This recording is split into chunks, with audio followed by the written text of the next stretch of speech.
2024 Honda Prologue in stock right now. We have a few of them to choose from. Plus, qualified buyers get financing from just 1.9% APR. How about your pre-owned selection? I talk to a lot of my customers and friends, and they still think that we just sell brand new Honda, but we sell all different models, make of pre-owned cars, and we have more than 100 to choose from right now. Well, maybe it's time you come experience the Honda of Lincoln way of doing business. 27th and Yankee Hill Road, or online at hondaoflincoln.com. Rashawn Jackson here for Bauer Infrastructure, a veteran-owned local company proudly serving Lincoln, Lancaster County, and the surrounding areas. Bauer provides quality work at an affordable price, and they're growing rapidly. If you want to experience a career with a fast-paced, family-friendly environment, visit BauerInfrastructure.com. They have top-of-the-line benefits, year-round work, even through the winter. Bauer, usher in the new era of infrastructure to an area near you. And as always, go Big Red! General Fire and Safety has been keeping Lincoln businesses and commercial structures safe for more than 50 years. From a simple fire extinguisher to full fire suppression systems, Lincoln has trusted General Fire and Safety to provide top-of-the-line products, installation, and maintenance. If you're starting a new business in a brand new building, call on General Fire and Safety to help you plan a fire safety system that fits the specific needs of your business, employees, and customers. Call General Fire and Safety today at 402-261-0116. Tailored Life is your headquarters for all things fall in Bennett. Make the short drive down Highway 2 for tons of items for your home, both indoors and outdoors. Check out their variety of potted trees, mums, and more. Plus, porch pots and landscape lighting to enhance the outside of your home. Don't forget their home goods for indoors, plus convenient drinks and snacks, most of which are produced locally. Visit Tailored Life today in Bennett and stay tuned to their Facebook page at Tailored Life 360 for food truck events coming up.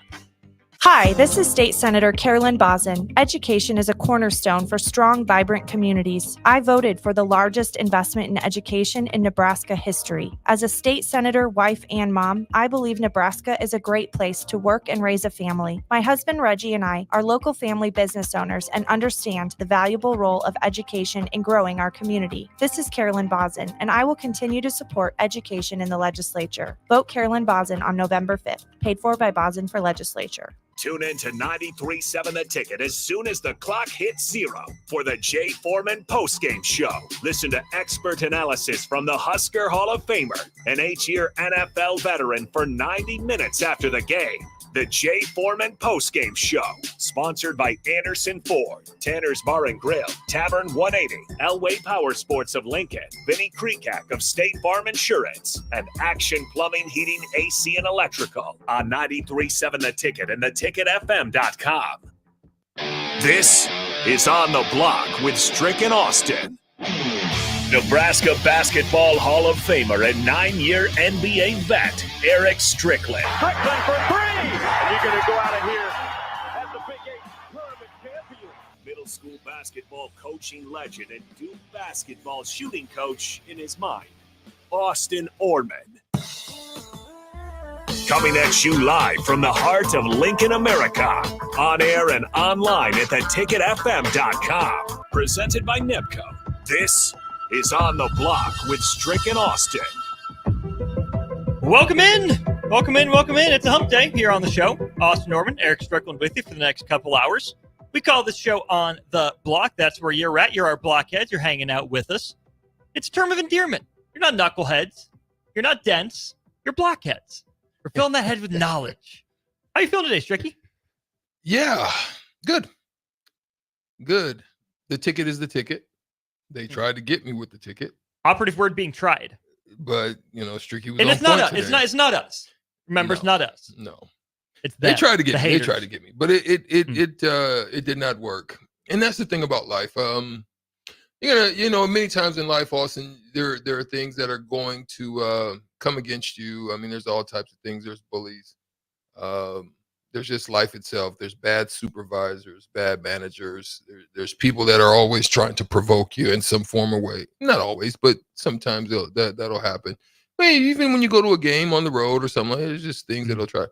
Like, I think a key in this time frame that we find ourselves in, it's just a means by which to be more level-headed.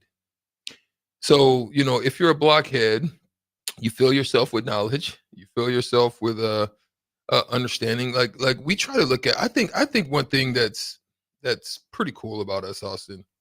Not tooting or anything like that, but I think it's a cool thing. Is that not only do we look at the aspect of the sport, or do we look at maybe the details of the sport, what stats are and so forth and so on. But I think there are also times when we look a little bit deeper. We go into life, or we go into, kind of a backstory or a little bit more depth to it, an underlying issue or something like that. And I find that what I love about our show and what we do, and it's not always driven, and rightfully so. Some of the other shows here on the ticket are great. They're great shows. I mean, check them out. You can always go and check them out and get our logs on the different shows throughout the day. If you're just not able to tap in on any time of the day, you can go to theticketfm.com and pull up some of those those shows. And I think it's pretty cool, man, that just to be a part of this, just to be able to talk with you guys, to share with you guys like Sway stop by, at times. And again, Sways, if you're listening, you didn't leave the cookies, my man. No. But that's okay. Yeah, he didn't. That's okay. And that's okay. And then, we get to see Thunder Not Collins at times, just chilling out here, man, just doing work. And, John and Cortland sometimes when he would pop by. I think it's pretty cool. You guys are very active as well on the text machine. So I just want to let you know I appreciate you. You know what I mean? I just appreciate it. It helps a part of my day, because when, with the business I have with the open wound clinic, then tapping in on Cerebro and just having this time to just come down and just spend time, get out of the house. I'm pretty much a homebody outside of when I travel or go to Dallas and stuff like that. I get out with friends because I get to catch up with them. But this is another opportunity for me to do so and to be around great people here at the ticket and great people that are great listeners. And so I just want to let you know I appreciate you. From the bottom of our hearts, thank you. We don't have a show without you guys. So truly, truly, truly appreciate the love. 402-464-5685 if you want to be a part of the show, even more than you normally are. Jim, you are already active on the YouTube stream. John and Cortland chiming in. Appreciate you on the text line. Good, sir. All right, Stricky, let's start in Major League Baseball for a quick segment. We got Evan Bland of the Omaha World Herald coming up next. Get his reaction to Indiana, and then a look ahead to Ohio State coming up this weekend. Stricky, Fernando Valenzuela, best known for his time with the Los Angeles Dodgers, passed away with the Dodgers just about to play in the World Series. Of course, Fernando won the 1981 World Series with the Dodgers. But when you think about Fernando Valenzuela, you think about screwball, you think about his physique or lack thereof, right? Didn't really look the part of an all-star Cy Young caliber pitcher. But you think of Fernando Mania in the way that he just took baseball by storm his rookie year, the first few years in the league. I mean, from 81 to 87, by far the best stretch of his career. But it's not very often that we have sensations like Fernando Mania come around. The only one I can really remember is Linsanity, right? Jeremy Lin, out of nowhere for the New York Knicks, sparks them on that big run. Even someone like Zion Williamson, right? You can't have that sort of hype around a guy and have it be organic, right? Because think about Fernando, right? Pudgy, overweight, lefty, weird delivery, and his favorite pitch is one that very few people in Major League Baseball history have ever thrown, in a screwball. Even Jeremy Lin, right? Like high-level elite basketball player, went to freaking Harvard, right? He should be one of the best of us. But people that look and play like Jeremy Lin don't have that level of success in the NBA nearly as often. That, to me, is what's so cool about sports. Anyone can be a hero. Anyone can get on a heater and get hot. Not to say that, Fernando Valenzuela and Jeremy Lin are common men. Like, clearly, they were the apex of their sport for a while. They're better than, the average person, the average player. But even an average NBA player, an average MLB starter can get hot and go on the run of a lifetime that people will never, ever forget. Yeah. And there are a few of them out there, right? I think it does something to the watcher, the person who has the opportunity to see this happen. It does something. And, like, for example, we're going to talk, I'll add this example a little bit later because I know we're going to talk about a few other things. But when you look at people like Buster Douglas, who everybody thought was just going to be a walkthrough and for Mike Tyson, and then all of a sudden, lightning strikes in a bottle one time. Mm-hmm. And that was his win, right? And condolences to the family of the Valenzuela family as well. Iconic as well. Like you're saying, I mean, he was one of those guys that he didn't look like. He was like CC Sabathia before CC Sabathia. Yeah. You know what I mean? Oh, and CC had a legendary run like that when he got traded to the Brewers to get into the playoffs. Yeah. Yeah, right. Guys like I know you guys know. You guys ready? This is the day. This is the time. There's always at least one time in the day where Stricky's going to throw it out there, and I know the blockheads and the Sauter Heyman text line will pick me up. 402-464-5685. Marlins pitcher, left-handed, had the super high kick. K-Train, Dontrell Willis. He's one. Yeah. Hit real hard, just wasn't able to create that same magic again.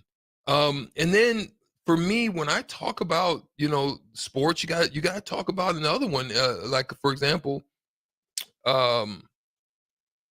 talked about Linsanity, Scott Mitchell. Okay, the Lions run that he had, that 1 year going for 4,300 yards, 32 touchdowns, and just 12 interceptions, and then finished with a 92.3 passer rating in 1995. Disappears off the scene. After that, right? That was that. Few flashes for another few years, and then disappears. Same thing. You could talk about the run that Akili Smith had at Oregon. Then gets into the league, doesn't translate. That's something. Another one is a running back by the name of like Rashawn Salam, if you remember him, out of Colorado. I think I like the hefty lefty, Jared Lorenzen. Yeah. I mean, and they hit, like Rashawn Salam goes buck wild in one season, wins the Heisman in 1994, going for over 2,000 yards, and disappears off the scene. Yeah. You know what I mean? There's these one-off. Now, the question I would throw to you and to the blockheads, and let me see, did you guys pick me up on the Dontrell Willis? No, I beat him. You beat me to it. I beat him to it. Okay. One that I will throw out to you, and it could be questionable. Would Victor Cruz fit in that? Because he's kind of iconic. He hit real hard for maybe a year or two. Yeah. He started hitting the salsa, and everybody was kind of hyped on what he was doing up in New York, and then disappears. Yeah. Would he fit in that category? Or I think did he have enough of a run? He's a diet version. Yeah. Okay. Like Fernando Mania took over the country. Linsanity took over the country. Like Fernando was different though. Like you have the one-hit wonders. Yes. But I don't consider Fernando to be one of those. He had a 6-year run. I don't think there's been anybody that was able to duplicate the pitch. That screwball? There's no one been able to duplicate it that way. Now, okay. So to me, Fernando Valenzuela was like one of those guys that if he at the time could have thought about really and saw the vision about who he was, he could have opened up a pitching like clinic and made a killing. Like out of LA too. Yeah. Teaching. Like, I mean, sometimes you probably don't think about that. Like now they do. Like I remember there was a run because there hasn't been anybody, I think, able to do it as good as the Nico brothers. Phil and Joe Phil and Nico. Joe. Throwing the knuckleball. I mean, there's others that kind of had spot moments where they had good runs, but not the length of, like, then you're pitched up to 50. Yeah. You know what I'm saying? So I don't think but they did start a teaching camp on it.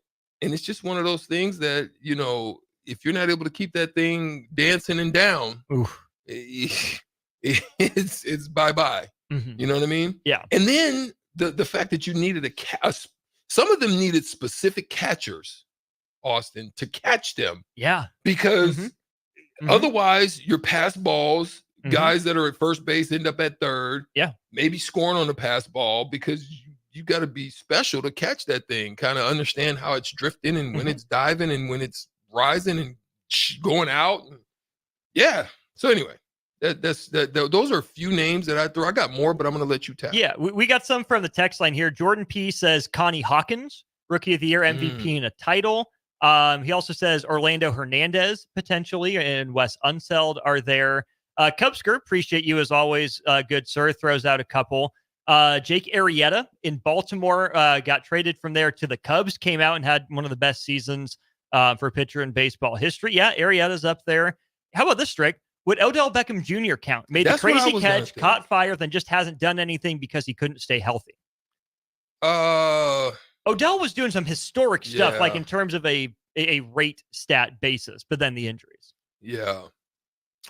He's kind of in that light category for me too. The injuries, I think, was never ever able to be the same. Let me throw one out to you. What you got? Icky Woods.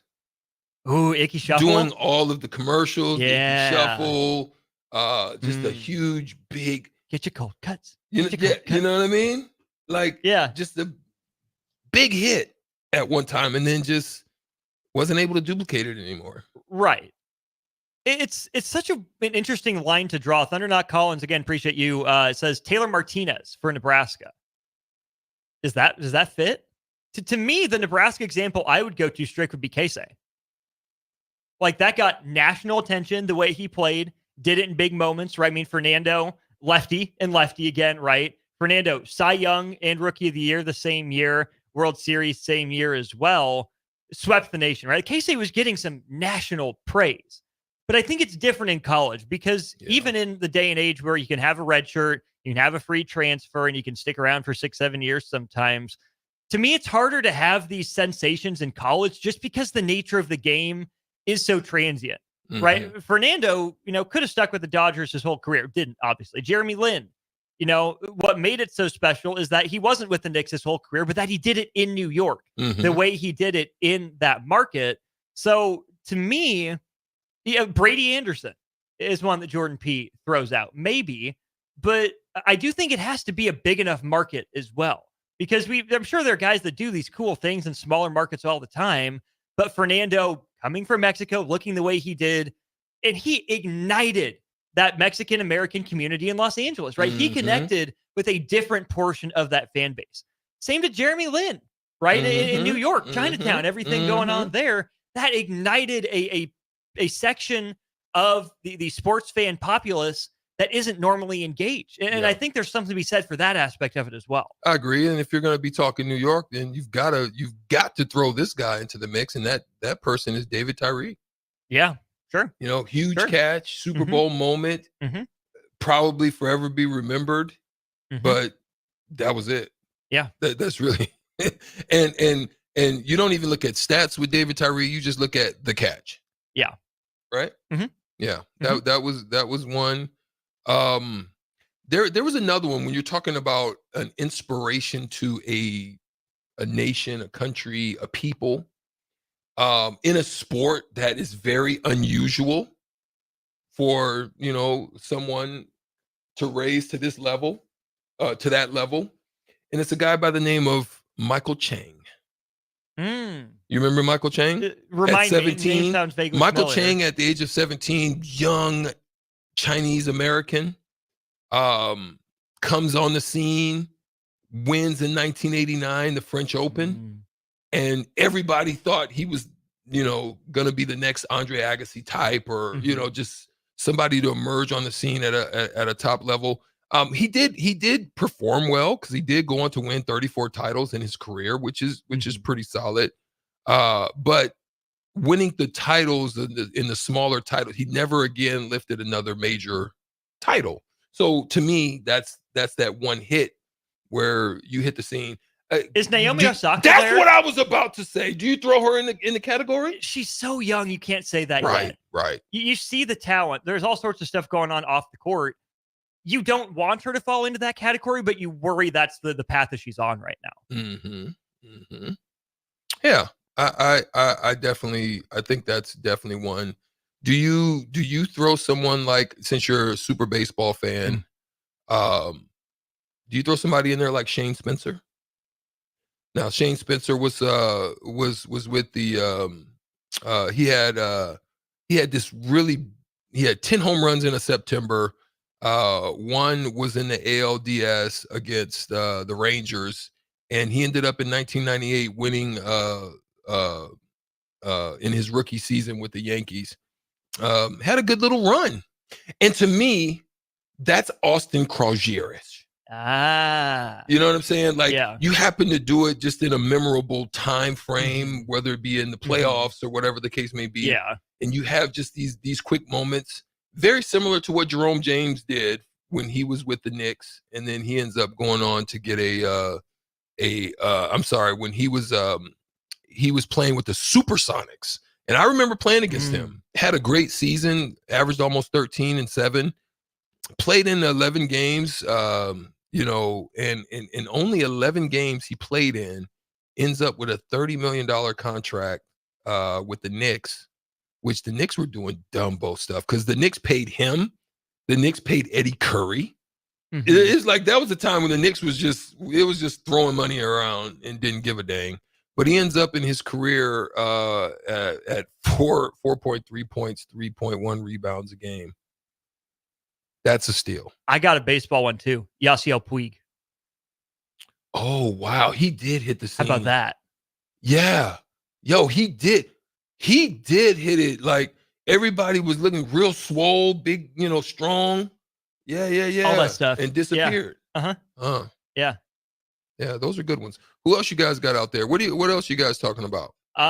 Randy Arozarena.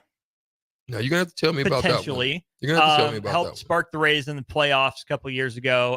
Can you throw them in as a team? Phillies? Can you throw the Tampa Bay? Can you throw the Rays in as a team? See, I would say more like Jamaican bobsled team. That sort of concept. Okay. You feel? Well. Okay. Cool. I'm with you. But what sports could we throw in that kind of hit real quick, hit hard, and then disappeared? Like there's one that I actually thought was kind of wild, and that was slam ball. Oh man, we don't have enough time in our lives to talk about slam ball. What a concept, right? Bodying fools, right? Yeah. Jump. If you jump wrong, you might end up got. Body bag. Yeah, man. Slam ball was it did make a quick comeback. I think in the last year or so. A buddy of mine was a referee for it, and I've always thought that was cool. I actually thought that should have been an Olympic sport. I thought slam ball would have been a cool Olympic sport. Imagine how fun that would have been. Yeah. Like I even think it would be more fun doing slam ball than 3-on-3, the 3-on-3 Olympics. I feel. Yeah, I'm with you. You know what I mean? Yeah. That's just my thought. It's a good one. Let's keep thinking about this. Let's go to break. We'll call up Evan Bland of the Omaha World Herald, talk to him, and maybe keep this conversation going to end out the hour. He's Strick. I'm Austin. Come right back with us. Are you looking for affordable drinks and a great atmosphere this football season? Highball Bar has you covered. Whether it's pregame tailgating, postgame festivities, or in-game celebrations, Highball Bar is the place to be. With $4 beers, $4 mixed drinks, and more during their 4 to 8 p.m. daily happy hour, Highball Bar will quickly become your go-to place to sit back, unwind, and be your team's #1 fan. Highball Bar, located in downtown Lincoln, just 3 blocks from Memorial Stadium at 122 North 11th Street. This is State Senator Carolyn Bosson. Public safety is important in our community. I have a proven record of protecting public safety. I have prosecuted perpetrators of domestic violence, advocated for the rights of child abuse victims, held sexual predators accountable, and fought to keep drug traffickers off our streets. This is Senator Carolyn Bosson, and I will continue to fight to keep our community safe. Vote Carolyn Bosson on November 5th. Paid for by Bosson for Legislature. League One Volleyball is coming to Omaha this January. Featuring Olympic medalist Jordan Larson and Justine Wong-Arantes, Love Omaha Volleyball is Omaha's newest pro team.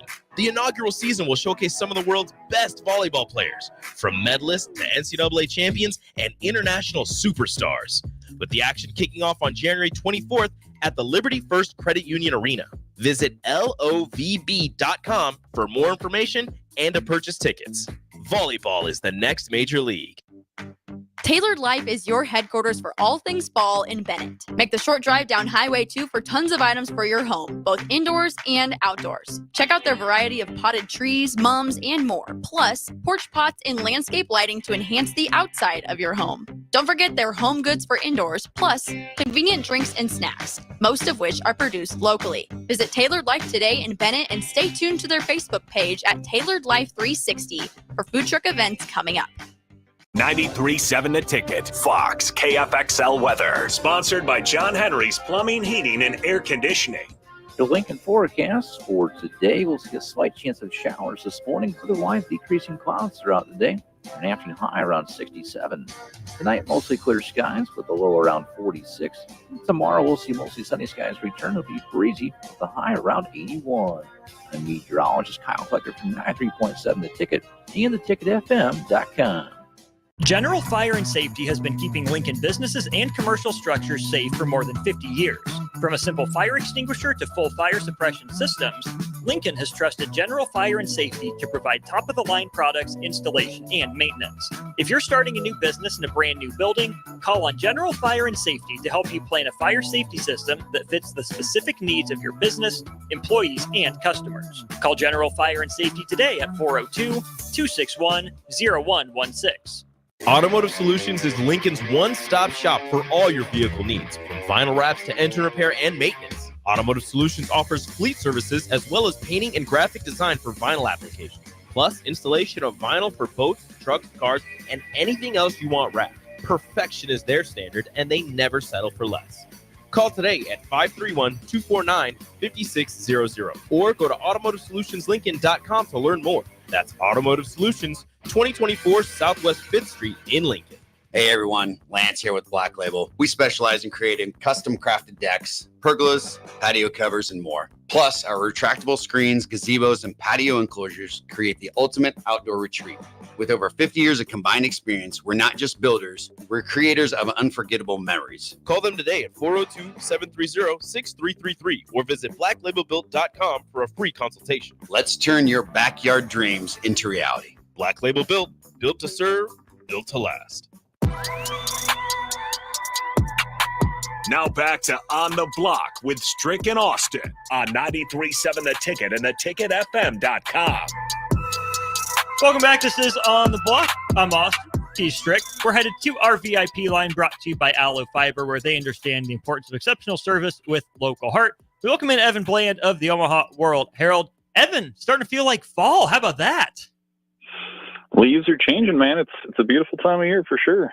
Leaves are changing. Nebraska football might need some change. We'll get into that here in just a little bit. But hey, speaking of leaves changing color, Jeter Worthley from maize and blue to scarlet and cream. Nebraska picks up the commitment from the Lincoln East catcher. Of course, his brother's on the roster. What all went into the decision to flip from Michigan to Nebraska for Jeter, Evan?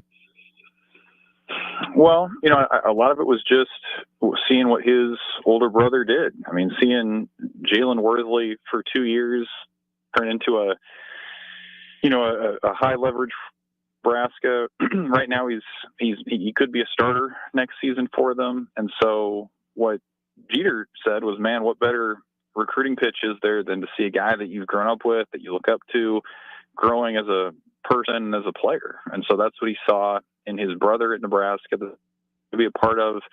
And, I don't think it was really anything against per se, but you got to remember with Jeter, he was a guy who committed to Michigan almost 3 years ago to a totally different staff that was just a couple years removed from a College World Series finals appearance. And so a lot's changed with that program since then. I think Jeter has maybe changed as a player too. They project him as a catcher, a pretty high average, high speed kind of guy who's a vocal leader, strong behind the plate. So he's changed a lot in that time as well. And it all just kind of added up and made sense for him. So good deal for Nebraska baseball to keep a local kid in town. And I think it says a lot about what they see him and his potential to be, just in part because this class that they're signing right now has so much uncertainty when you talk about revenue sharing and what roster sizes in college sports will look like in a year. And so I don't think they make this accommodation for just anyone. They felt pretty good about Wordsley. He's generally regarded as one of the best prospects in the state in his cycle. And so it looks like a happy ending for the local kid and the local school.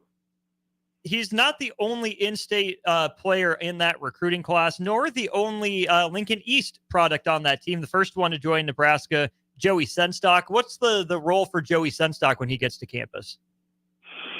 He signed that back. This was before guys could commit only once they were juniors or beyond. So he committed a number of years ago. At the time, there was still, I think, thought the way guy, and maybe that's still the case. Oftentimes, when guys commit that young, their roles sort of naturally figure themselves out as they go along. So I don't know, if that's still the case for him. It sounds like, I think, hitting maybe is his projection or what he might be at Nebraska. But he still has a little ways to go. I think that's always kind of the funny thing about baseball recruiting, is that there's just so much uncertainty. Sometimes it's almost like a football athlete who gets there and you don't really know if they're going to be what side of the ball they're going to be on or what position they'll be. I think sometimes guys just have the tools, and I think Senstock certainly is one of those guys who has the hit tool and the defensive tool, and so where he ends up maybe will just kind of depend on how he develops. But pretty cool deal to have a couple guys from East, which has been a Class A high school baseball power here for a few years, coming to Nebraska. I know we talked about Red White last week when we had you on, but a guy we didn't get around to, another in-state guy, Jayshon Unger from Blair. Did you see him on the mound at all? Was he in the field at all? What was he doing in Red White? Yeah, he came on in relief a couple times. I know he had at least one scoreless appearance, maybe two. You look at his Nebraska's, how they track different metrics. Velocity was one of the better ones, even as a freshman, which gets your attention. So he's another one of those guys. I think he's one of a big group of true freshman arms that you could look at realistically and say, hey, he could carve out maybe in the midweek or middle relief. Yeah, there's room, I think, for Nebraska to add some role players in that regard. So another guy who projects really well. You look at his frame and the velocity and all the rest. It'll be fascinating to see how he develops under Rob Childress. But there's no doubt, when you talk about building Nebraska up to where it wants to be, it's not lip service from the coaches to say that they're going to start this thing by internally within the state before branching out. And I think, as much as people focus on, football recruiting or how basketball has grown in the state, I think baseball too, there's every year now, it seems like there's 3 Division I prospects that come out of that thing. So the state's producing them at a high level. And, I think a lot of them have been developing in Nebraska. When you look at the Nebraska players that the Huskers have been able to reel in, nice prospects, but there's no one the level of, say, a Max Anderson in the class. Obviously, a couple of those walked out the door to the pros, right, with Cale Fountain and then Tyson Lewis as well. What's it going to take for Nebraska to get another Max Anderson to campus? Well, and the Max Anderson story, of course, that was fortuitous in the sense that he'd been signed with A&M and COVID hit and they had roster limitations. And so Nebraska was Johnny on the spot on the other end of it. But yeah, it's been a trend here for a few years where a player or two in the class tends to go elsewhere, to the SEC or to the Big 12.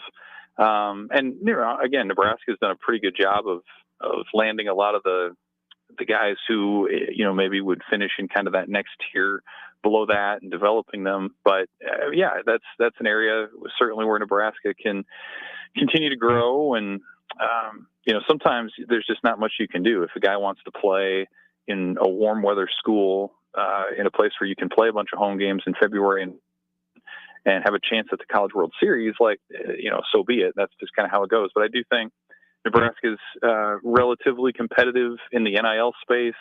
I think there's an acknowledgement, a growing locally, that the crowds that the Huskers get is not typical everywhere in the country. They're still a top 10 or so team nationally in attendance every year. So I think there's a recognition that there's opportunity to stay home. And if you're the leader on a team that gets Nebraska College World Series, like, you're going to be remembered in the same vein as all those guys from the mid 2000s. So I think they recognize that, but Nebraska's immediate goal is to show that it can be a winning program, that it develops guys, that it's contending. Certainly a 40-win season a year ago is a good step to that end. And now if they can build on that, add some consistency to that, I think that sends just another strong message. You don't have to go out of state to realize a lot of your baseball dreams. We're talking with Evan Bland of the Omaha World Herald at Evan Bland, OWH on Twitter. Make sure you also check him out, omaha.com. Evan, we've had a few days now as media members, Husker fans, certainly still looking at the aftermath of what happened in Bloomington on Saturday. As you look at that aftermath, what's been your big takeaway from what you've seen and what you've heard out of the coaches over the last couple days? Yeah, I mean, it's still, to me, one of the more surprising results that I can think of in recent memory, in terms of like how you expect the game to go and how it just doesn't go that way at all. I thought Tuesday was especially notable because it was our first real opportunity to hear from a lot of other invested parties other than Matt Rule about what happened. And so when you hear Tony White calling his own schemes stupid, the ones that he put out there, or you hear Marcus Satterfield,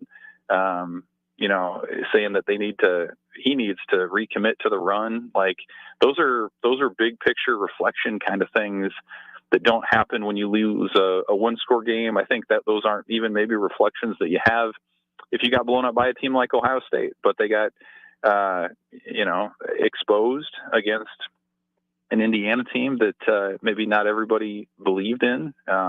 Certainly I wasn't sure what to expect from them, given that the schedule that they had to this point. But it was a somber mood on Tuesday. I think there was a lot of looking inward about what went wrong, and so we're kind of back in that familiar spot from seasons past where it feels like the talk is less about matchups and individual plays and personnel, and it becomes more sort of this big picture talk about scheme and coaches and even culture. Like, all that stuff is sort of back in play now. And so, of course, the schedule doesn't do Nebraska any favors with number 4 Ohio State on deck, a Buckeyes group that's pretty upset itself over losing to Oregon a week and a half ago. So, it's one of those deals where I think even if Nebraska does come out and play better, they're facing a really talented, really motivated team on the other side too. So it's not, it's not the greatest spot to be in right now, but it feels like when you talk about their prospects this weekend, to me, it's one of those kind of culture games where you say, if that toughness is there, if that work has really been put in, then this is a game where Nebraska should push back, as opposed to, maybe things coming unraveled. Well, Evan, the last time Nebraska took a freshman quarterback to Columbus, it almost worked out for the Huskers in 2018. Yeah, that's true. Yeah. I mean, every now and again, you have those games where everyone counts Nebraska totally out of it, and they show up, and they don't necessarily win the game, but they're competitive. Like 2018 Ohio State, I think of 2017 Penn State. They were huge underdogs in that game, and they made it respectable late. And so who knows how that'll play out. I do think the difference between some of those games is, like, you're not catching Ohio State in sort of this moment where maybe they would overlook you, because again, like, if you listen to their press conference this week, they're answering questions about why Nick Saban's calling their pass rush antiquated, or they're asking questions about, is the defensive coordinator on the same page as the head coach, or why haven't they had any success offensively throwing deep passes downfield? Like, it's a team that's still, like an 80% chance to make the college football playoff, that's probably on track to have a rematch with Oregon for the Big Ten title. But to hear him talk, it's a 500 team on that side. So I think that's the part that's maybe working a little bit against Nebraska. But, conversely, like, if you're the Huskers, go out and shoot your shot. Like, nobody expects much from you in this game. There's still some talent on that roster. They've still put in the work, I think, as well as anybody in the country. And so you never know until you play it out. But I do think the opponent definitely plays a part in the conversation when you talk about how this weekend's going to go. I'm curious for your gauge on the fan base right now. I mean, I'm sure you see here, read the same things that a lot of us do. Would a close loss be more frustrating than a blowout, or vice versa, for where this fan base is at mentally?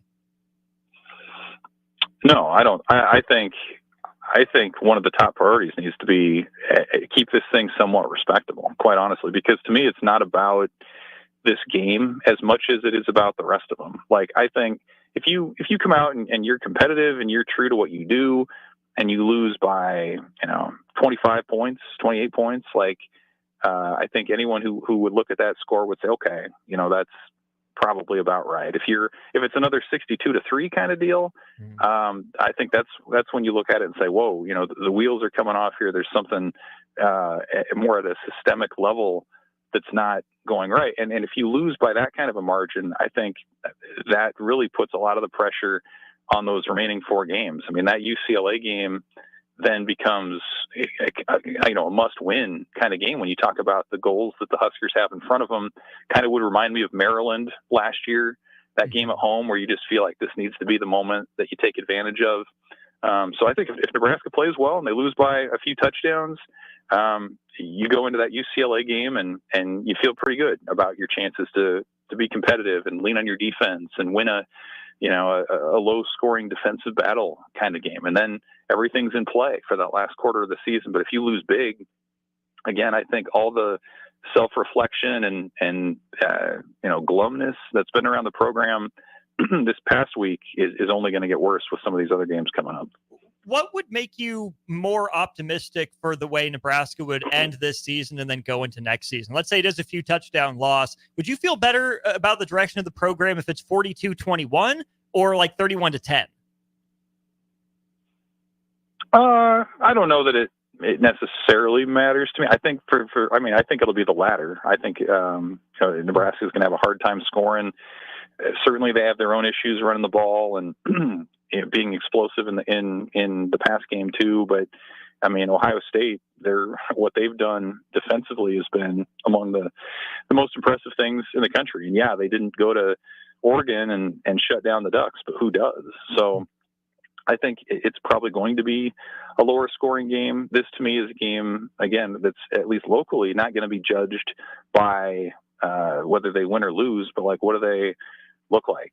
Can they move the ball? Are they going to show some sort of commitment to the run game, even if it doesn't, look great right away? How long do they stick with that? Can the defense bounce back and make some tackles? Can they force a take or two? Can special teams not be a liability this week? Not even asking it to be an asset. Can you just not step out at the 2 and do kind of silly things that that you can control? So I think if they just play better, whatever the score is, that's important when you talk about trying to find something that works, something that's portable for those last 4 games. Because I think those last 4 games, I mean, to me, they're all toss-ups in their own way. I mean, every one of those teams down the stretch, UCLA, USC, Wisconsin, and Iowa, have had their moments, but they've shown some vulnerabilities too. And so I think if you're Nebraska, you're trying to build up momentum, you're trying to figure some things out for how you want to finish your season. It starts against Ohio State, whether you win or lose the game. You headed out to Columbus for this one? Yeah, flying out Friday and back Sunday. So you never know. Well, maybe it'll be a memorable game. Could be. Hopefully, you don't have to watch out for the steps in the press box like you did at Indiana. Holy cow, Evan! Yeah, I got some grief for that. That's fine. They were legit steps. It's like ascending a mountain a little bit, or if you don't, you gotta do some high knees going up to that thing, or it could get nasty. I think Ohio State's a little bit more of a standard press box. They separate the media. They have the home team on one side and the visitors on the other side, so they don't want their local media mixing up with the riffraff that's coming in. So that's probably good. Maybe they've been through the drill a time or two. Safe travels, Evan. Enjoy the trip. We'll talk to you again next week. Thanks, Austin. See ya. Evan joined us on our VIP line, brought to you by Aloe Fiber. That's where they understand the importance of exceptional service with local heart. Hey! I was on. Look at you, Strick. I was a little more aware today. I should have teed it up for you. That's on me. No, it's all good. Hey, typical Ohio State, though. I mean, they separate the media Come on. That's typical Ohio State classes. I thought that would have been Texas. Well, it's both of them. Probably. Kind of surprised Michigan hasn't done. Maybe Michigan does the same thing. I don't know if Michigan is as bougie as. They're wine and cheese, Stricky. They think very highly of themselves. No one in the old Big 12 would have done that. No. It feels like a very Big 10 and like snooty SEC sort of thing. Who in the SEC? I don't think Alabama's that funny style. Who would it be? Is it weird that I get Ole Miss vibes? Maybe Tennessee? I could see Tennessee. I don't know. Yeah, maybe Ole Miss, but definitely Tennessee. I don't think Alabama. Mississippi State doesn't. No, I don't see Alabama doing it. They might. It's an interesting thought. Yeah. I don't know who else. USC, no. I don't think LSU. LSU, no. Yeah, who are the snobby? Maybe Oregon. Maybe. If Oregon did that, they'd have a really bad rap because they've never been consistently. They don't have a title. Yeah. You can't get away with that if you don't have a title. Yeah. Snobby college football programs. Hit us with them. 402-464-5685 or on stream. We'll wrap up hour one of On the Block in just a sec. Constructors is now hiring for all positions, with laborers starting at $23 and up based on experience. Constructors has immediate job openings for laborers, mechanics, bridge builders, operators, and drivers. Start your new career today. Constructors offers great pay, health, dental, and vision insurance, paid time off, paid holidays, and so much more. Join the crew today and be a part of Nebraska's oldest paving company dating back to 1908. For a complete list of openings and to apply online, visit constructorslincoln.com. You're counting on your team to win, so why not prove it? By placing your bets at Warhorse Sportsbook. Their win is your win. Put your money where your mouth is on nearly every sporting event. Use the Warhorse app to check odds and build your bets before placing your wagers in person at Warhorse Casino, including live in-game betting. No bets, no glory. Wagers may only be placed on Nebraska-based teams when played outside the state of Nebraska. Must be 21 or older to gamble. Gambling problem? Call 1-833-BET-OVER. Hi, this is State Senator Carolyn Bosson. Education is a cornerstone for strong, vibrant communities. I voted for the largest investment in education in Nebraska history. As a state senator, wife, and mom, I believe Nebraska is a great place to work and raise a family. My husband Reggie and I are local family business owners and understand the valuable role of education in growing our community. This is Carolyn Bosson, and I will continue to support education in the legislature. Vote Carolyn Bosson on November 5th. Paid for by Bosson for Legislature. Empower a child today with the Teammates Mentoring Program. Hope is only a conversation away when you choose to share your talent, time, and heart with a child. Together, you can build a relationship based on strengths and chart a brighter future, 1 week at a time. Find out how you can be a mentor by visiting LincolnTeammates.org. Become what you needed as a kid by joining the Teammates Mentoring Program today. Automotive Solutions is Lincoln's one-stop shop for all your vehicle needs, from vinyl wraps to engine repair and maintenance. Automotive Solutions offers fleet services as well as painting and graphic design for vinyl applications, plus installation of vinyl for boats, trucks, cars, and anything else you want wrapped. Perfection is their standard, and they never settle for less. Call today at 531-249-5600 or go to automotivesolutionslincoln.com to learn more. That's Automotive Solutions, 2024 Southwest 5th Street in Lincoln. Big box stores are tempting for buying equipment for your high schooler in sports or for yourself in your sports leisures. But buying new is awfully expensive. Why not go somewhere with new and used options? Play It Again Sports has quality, slightly to gently used equipment, and 50% of their inventory is actually new equipment. And it's more than baseball, softball, and golf. They also have equipment for disc golf, fitness, hockey, and more. Plus, they're always buying products. Bring your gear you're done with and get trade money on the spot. Play It Again Sports at 48th and Vine. It's the fall sports season, and that means that the school year is back in session and you're planning road trips for Nebraska football games and following your kids around to their different events. Stop telling yourself you'll upgrade your car someday and do it now. Mullen Motors Lot is full of great vehicles to take home so you don't have to worry about your current car struggling through another season. Come check out their lot just north of 48th and Lake and find your next ride. As your fall schedule gets busy, you'll need a reliable way to get to your destinations. Mullen Motors. No taglines, just quality vehicles. Mullen Motors. What a day. I could sure use an afternoon pick-me-up. Hold up. The new 93.7 The Ticket location has a milk, coffee, and tea inside? Oh, yeah. This is a game changer. Need an afternoon pick-me-up? How about a coffee or smoothie on your way to work? Stop by the Ticket Mill location on 1040 O Street to get your go-to drink or try out our new game day drinks exclusive to the Ticket Mill location. We know it'll make your day a million times better. Hi, Sean Callahan here for Koppel Chevrolet GMC, and we want to thank all of our customers for a great September. And now it's time for our annual Halloween sales event happening right now at Koppel. Get 0% financing at Koppel. You heard right, 0% financing on select new models. Also, huge discounts up to $11,500 are available. It's our annual Halloween sales event. Get $11,500 off or 0% financing at Koppel. So please stop on by or check us out online at koppelcars.com. You'll be glad you did. 0% with roof credit. Now back to On the Block with Strick and Austin on 93.7 The Ticket and theticketfm.com. We're back wrapping up hour one of On the Block. Once again, big thanks to Evan Bland of the Omaha World Herald for joining us, as he does Wednesdays at 2:30 here during On the Block. Stricky, another wide receiver's been traded.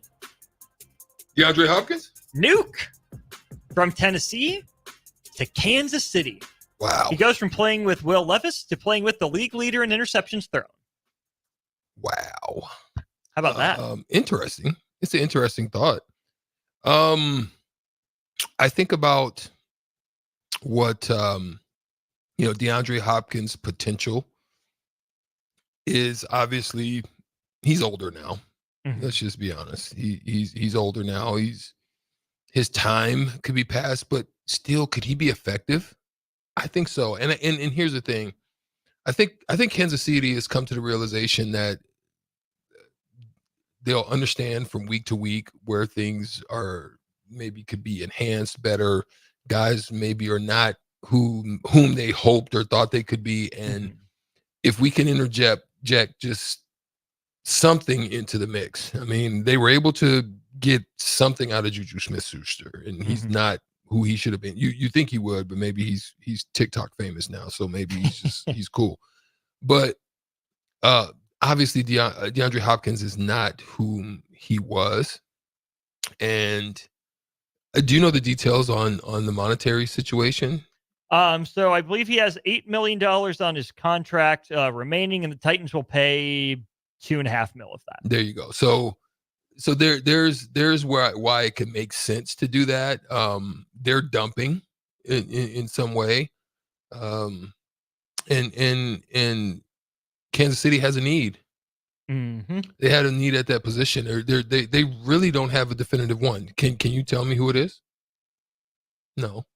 So if you're not going to have a definitive one, it's good to have a couple of 1A and 1B, or two twos and a 3 with a Kelsey. Yeah. You're really just you're all you're really trying to do. You're not trying to, and maybe it's a revival for him. Maybe it's the energy in the field that he has an opportunity at a shot of a title that could revive him. Yep, that could happen. Mm-hmm. So for Kansas City, it's a flyer. It's you've hit on a lot of situations. You've hit with Pacheco. You've hit with even Rashee Rice. You've hit. Yeah. And maybe you're taking a flyer on another one here that maybe this hits on a one-off. But really, I think it's you're trying to take some pressure off of Kelsey, because he's been the mainstay. He's been the go-to. You say what you will, that can wear you out. All of the workload that he's been taking on, it can wear you out. Who was that just recently? They had the targets, somebody in college, and the targets was like, it was Alabama. They targeted him, young fella, Ryan Williams. They targeted Williams almost 20 times. Woo! Get your playmakers the ball, Bama. I mean, you've got to find something. Woo! 20 targets? If not, it could have been upwards of 20, or it was closing in on 20. It was crazy. Wow. Now, I understand you got to go to guys but 20 targets? That means your other receiver, you better go find somebody. Too late to jump in the portal now, but you're going to have to go find something.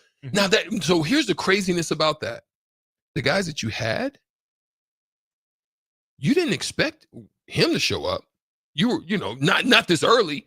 I mean, you've scouted him. You knew you brought him to the team for a specific reason. You knew he was good. But who was on your team that you thought was going to be them before? Why? Where are they at? Yeah. You know what I'm saying? And why aren't they that? Yeah. Mm-hmm. What's up? Like, you should have 2 or 3 combination at this point. He should be just gravy on the top. Yeah. 20 targets to it. That's crazy. But okay. So the Chiefs, it is official. DeAndre Hopkins on the roster. The goal is for him to play on Sunday against the Raiders. Strick, the Chiefs get him for a conditional 5th round pick. That's good. Right now it's a 5th. Yeah. There are 2 conditions that would push it to the 4th round. Number 1, DeAndre Hopkins plays 60% of the snaps. Okay. We know he's dealt with the injuries, like you said. The other condition is that the Chiefs make the Super Bowl. How wild is that for a condition? That if you're the Titans, you say, yeah, we feel well enough about our chances that this turns into a 4th. For a guy that has been injured, and you just think that highly of the Chiefs. That's kind of crazy to me. When was the last time that DeAndre Hopkins was relative? Would it be Houston? Because he didn't really. Like I'm saying, where he was really kind of a dominant figure. Was it Phoenix and just injuries unearthed it a little bit, or I mean, where was it last? He had 75 for 1,000 and 7 tutties last year. Yeah. At age so 31. It's just injuries that are just really pretty much hindering him. So he played 16 games each of the first 4 years of his career, 15 year 5, 16, 15, 16. 2021 only played in 10 games, 22 played in 9. But Stricky, he played in all 17 games last year.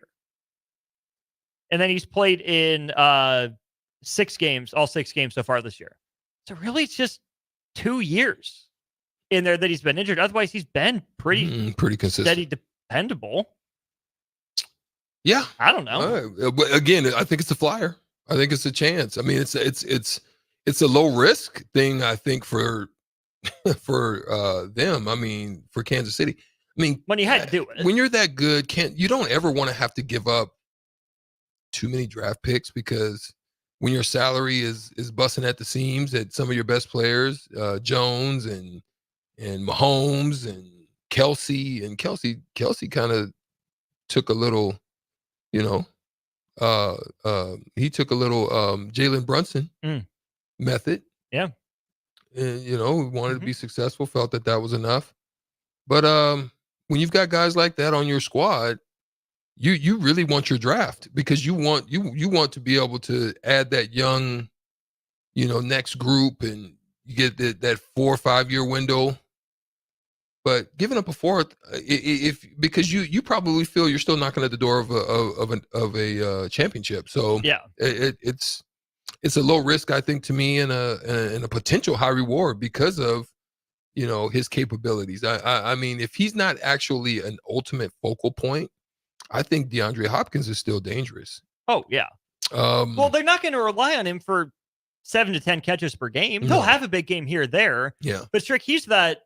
You need a big play. You need important play, right? And like you said, teams are keying on Kelsey in the important moments, and they're still getting it done often enough.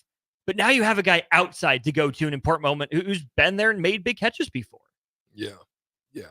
So good for him. And I sometimes a change of venue that hasn't necessarily worked right now as far as the Jets and their trade. Yeah. We'll see what you thinking about what Buffalo's looks like right now. Pretty good. Yeah. Pretty good. Yeah. We're 2 weeks away from the trade deadline.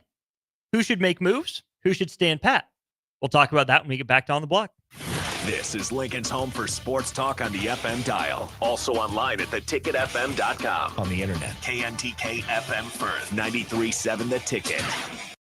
Hi, this is State Senator Carolyn Bosden. As a state senator, wife, and mom, I believe Nebraska is a great place to work and raise a family.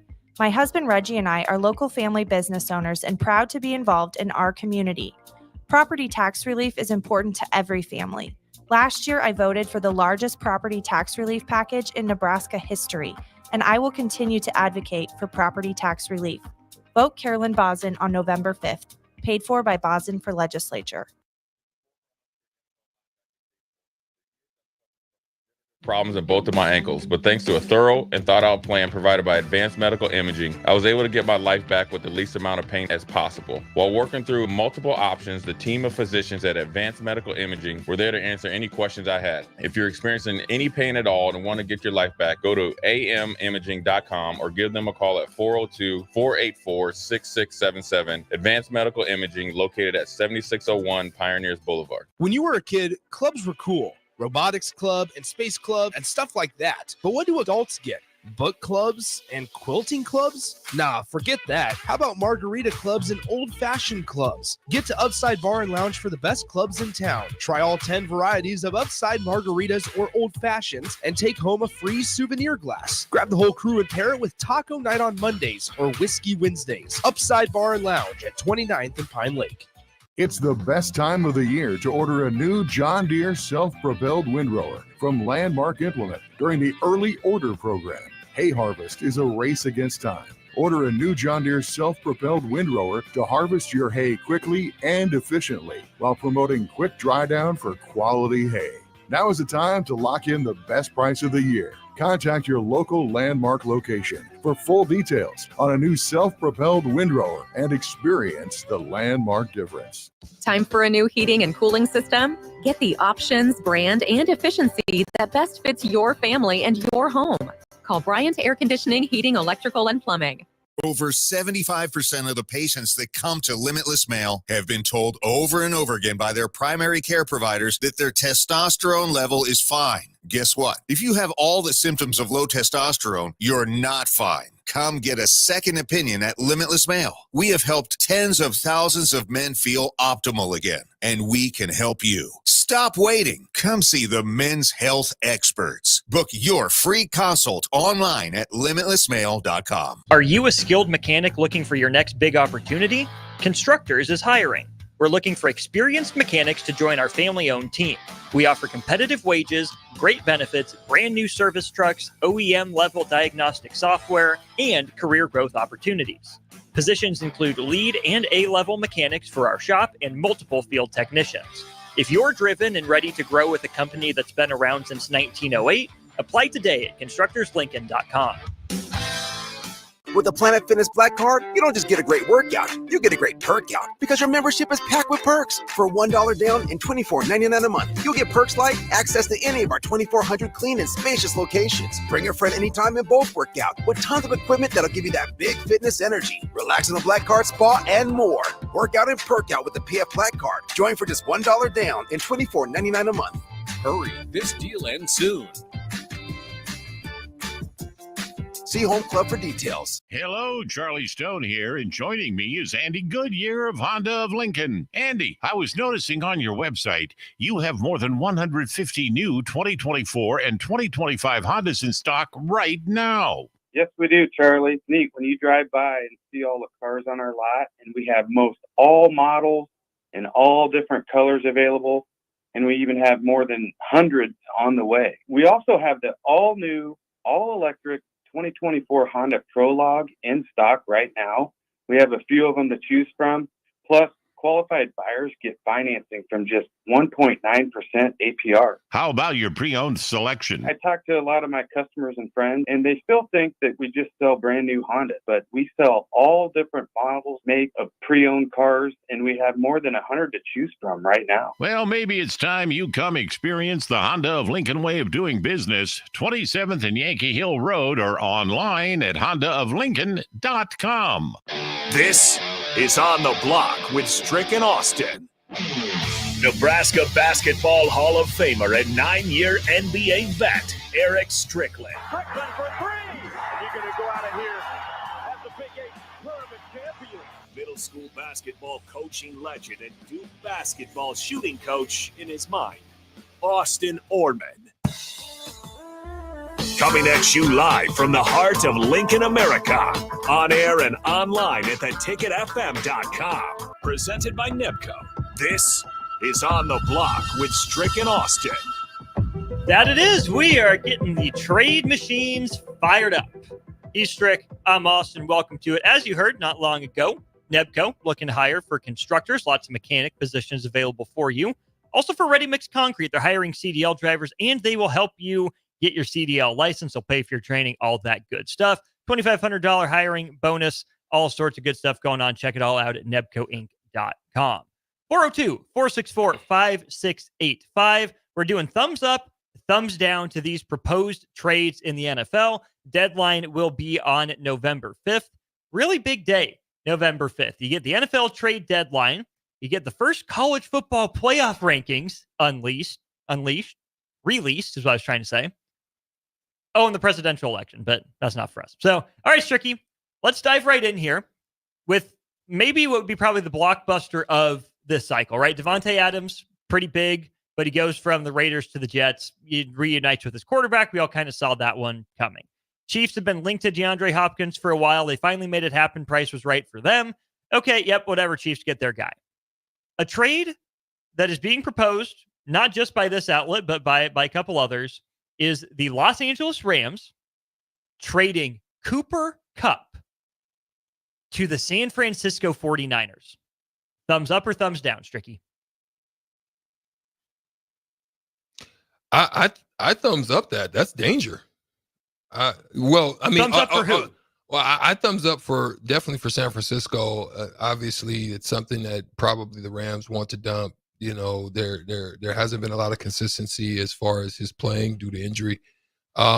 But for San Francisco, with the loss with an ACL and an MCL to Ayuk, you need to replace that. Debo pneumonia. You know what I'm saying? Mm-hmm. So so I can understand why they would be looking at that. You know what I mean? If you're the Rams, do you like trading him in your division? You never want to do that. You know what I'm saying? But I can understand. But yeah, I don't think you want to. I can understand why you wouldn't want to do that, because sometimes it can come back to haunt you. But I'm not against that one. I think that one. I mean, that makes sense. Just what is the Rams getting back? Rams would get back draft picks that San Francisco loves. They want. If you can take draft picks from a team that's really good at drafting, usually a good thing to do. Mm. Yeah, I think so, especially when you're a team that's on a rebuild. They went all in. It hit for one championship, wasn't able to duplicate it, and then you started, and then Nakua, you found a gem in that, and hopefully that will begin to flourish for you. Obviously, you still got that on rookie deal. Mm-hmm. Not gonna. Is he's still on a rookie deal, right? Nakua? Yeah. It's only second year. Second year, right? So you got him on rookie deal. That helps you. Quarterback wise, what can you get for Stafford? Yeah, I would. I love Stafford. He's still I like him. I think so, but you've got to look around the league and teams, and right now, it was sad. It was sad. I don't want to. Because here's what I would say. And I'm going to throw this to you before we really dig. How do you feel as a fan, as someone who enjoys NFL football, understands all of the nuance and all the craziness that happens with it off the field, and then how it comes on the field, and how media then has it? So you have Deshaun Watson now that went down with an injury, has to be carted off the field, and you hear the fans, and this is a home game. You hear the fans, they were shouting, you deserved it. Like, what, how do you feel about that? In 402-464-5685, like, do you feel that's a spot in sports? Do you feel that it's okay? I know that, I do definitely believe in free speech, and I believe that, but how does it affect the city? How does it affect the organization? How does it affect even the person? Like, I know people have done some bad things in life, but I still have a heart. This is me. I still have a heart for people. You can lambaste them all you want, but I felt something on that one. How would you feel, or how do you feel about it when you heard it or saw it? I think that the whole situation is a mess. That the fans didn't have a say in Deshaun Watson coming to play for their team. Got you. I think the fans picked a bad way to vocalize that. I don't think you should ever be cheering against, always cheer for. So if you don't want to do the polite clap as he leaves the field, okay, fine, whatever. You're not happy at the team. You don't, like what Deshaun Watson did, what he stands for, how all that's played out. Fine, nor should you, right? What the Browns did in signing him was stupid. What Deshaun Watson himself did, criminal. Really, really bad. I'm with you if you don't want to cheer and clap for that, right? I'm in lockstep with you. But how about instead of saying you deserved it, what if you just say nothing? You watch in silence. Then when Jameis Winston makes a good pass, you clap for him. Even louder. Yeah. Instead of cheering against someone else, right? I get it. It's sports, whatever. Booing happens, but it's an injury, right? Yes, what Deshaun Watson is going through is self-inflicted. This wasn't. This wasn't. To say you deserved it, that's low. Yeah. That's cheap. Yeah, I think that's where not it a got good me. look for a fan base that doesn't always have the best look. I don't care how frustrated you are, right? Deshaun Watson has paid, is paying, and will pay for what he did to those women, right? That's not your place. Okay. Justice is not yours to give out. It's hard to take the high road, but please cheer for, not against. Yeah, and I look at it. I agree with you. I think on that. But here's where there's some worry to me, because we're starting to see it happen all across the board now, where you can be judged in the eye of the media, or you could be judged in the eye of the people before you've even gone through a process. Right. I'm not saying this in his case, but that's the part that I think I can't stand, is when you have a system that's supposed to be designed for you're innocent until proven guilty. Somehow that shifted, where you're guilty until you prove. Like, I don't ever think that should have ever been the case. And I don't think that was the way it should have been. I mean, you see it in politics now. You see it even in public opinion. If you even speak against a situation or circumstances, you're lambasted, and then the circumstance turns out to be true. There's the recant, or the pullback of that is really minuscule compared to the blowing up of what the situation was, whether it be on the front pages. And so I'm kind of in a space with this, and it's kind of thrown me off, and it's kind of led me down a rabbit hole. And I didn't want to go down there, but I just think for the fans too, if you want Deshaun Watson to be the bad guy, don't inject yourself into the story. It's a bad look for you. Yeah. It's a classless look, right? If all your negative attention is this guy's the problem, don't add to the problem. Just in life in general. If there's a problem, don't add to it. Yeah. What you did added to the problem. You added yourself into the story. That's not good. Yeah. The question then becomes, how do you recover? Because like there's the crazy thing, and then this is like yes, we all make mistakes, and yes, we're all going to fall from grace at some point. Something's going to happen in our lives where it could have been a moral situation, it could have been a life situation, it could have been a marriage situation, whatever, an infidelity, whatever the case may be. We're human. We're going to fall, right? And my question then, how do you weigh the scales of like Kobe, how at the end of his life he was revered, but went through a moment, right? Dealt with that, faced that, faced the repercussions of it, I believe. But then you have like a Ray Rice that even stayed with his wife. They still worked it out, had a moment, but wasn't able to recover in the same way. Like what makes this person able to recover than the other? Or I guess that's the question. Well, same sort of story is, what makes X player successful and X player not successful, right? Circumstance, situation, makeup, character, all of that plays into it. to me, Strick, the simple answer is just do the next right thing. Like I said, don't add to the problem. Deshaun Watson, the next right thing to do is the next right thing. Ray Rice, faced his demons. Paid the punishment in a lot of ways. So again, just don't add to the problem. I think it's also important to note that you're not going to win everyone over, right? You can't be doing things to put on a show. You can't be doing things to demonstrate to the public that you're a change man. Sure, go to your outreach events, your charity, whatever you're going to do that. But the true test of change and progress isn't done out in public. To me, what is done out in public that shows change starts individually, starts at home, starts with those closest to you. Mm-hmm. Those people that are around you the most will see if there is real change or not. Because if you're doing all this stuff in public, but you're the same person behind closed doors, that's not really change. Don't do it to get other people on the outside whose opinions don't matter to tell you you're doing the right thing. Yeah. Do it to win back the trust of the people that are closest to you that are going to be there and have your back.